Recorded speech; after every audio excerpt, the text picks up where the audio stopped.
আমি আছি দক্ষিণ চব্বিশ পরগনা থেকে। দক্ষিণ চব্বিশ পরগনার এই মুহূর্তে আমি বারুইপুরে আছি এবং দক্ষিণ চব্বিশ পরগনার বিভিন্ন জায়গায় কিন্তু সকাল থেকেই রোদের দেখা নেই এবং বারুইপুরের যে চিত্র সেই চিত্রটা তুমি সরাসরি দেখতে পাচ্ছ। পুরো আকাশ মেঘলা হয়ে রয়েছে, বৃষ্টি পড়া আরম্ভ করেছে, দু এক ফোঁটা করে কিন্তু বৃষ্টি পড়া আরম্ভ হয়ে গেছে এবং আকাশ সকাল থেকেই মেঘলা, মুখ ভার করে রয়েছে। রোদের তো দেখা নেই, বরঞ্চ অন্য যে জায়গায় বৃষ্টি হচ্ছে তার আভাস কিন্তু পাওয়া যাচ্ছে, কারণ হালকা একটা হাওয়া বইছে এবং সেই হাওয়া অত্যন্ত ঠান্ডা।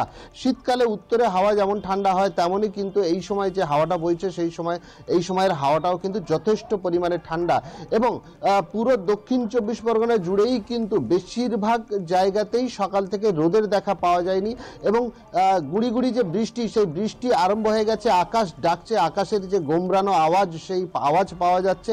বজ্র বিদ্যুতের যে সহ বৃষ্টি সেটা এখনো পর্যন্ত আরম্ভ না হলেও তবে দক্ষিণ চব্বিশ পরগনা বারুইপুর সহ বিভিন্ন জায়গায় কিন্তু এই মুহূর্তে বৃষ্টি আরম্ভ হয়ে গেছে। সেই বৃষ্টির আওয়াজ আমরা পাচ্ছি এবং বৃষ্টি শুরু হয়ে গেছে, বৃষ্টি পড়তে দেখছে।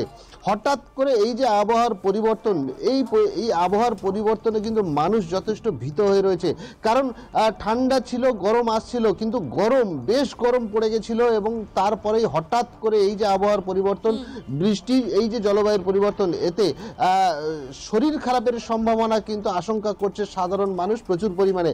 এবং সেই সঙ্গে যে শীতকালীন যে সবজিটা বাজারে খুব অ্যাভেলেবেল হয়েছিল, বাজারে পর্যাপ্ত পরিমাণে ছিল এবং যার দামও অনেকটা কমে গেছিল, সাধারণ মানুষ কিন্তু শীতকালীন যে সবজি, টমেটো, ওলকপি, ফুলকপি, বাঁধাকপি সহ পালং শাক, ধনেপাতা, এই যে সবজিগুলোর দাম অত্যন্ত কমে গেছিল এবং তারা কিন্তু খুব আনন্দের সাথে বাজার করছিল, ব্যাগ ভর্তি করে, অল্প পয়সায় ব্যাগ ভর্তি হয়ে যাচ্ছিল।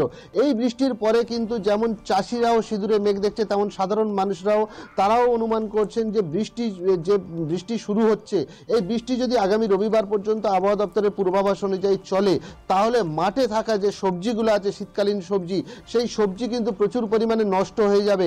তারপরে কিন্তু সবজির দাম চচ্চড় করে বেড়ে যাবে, যে পরিমাণে বাড়বে তাতে মধ্যবিত্ত এবং গরিব মানুষের নাগালের বাইরে চলে যাবে, এমনটা কিন্তু আশঙ্কা করছেন।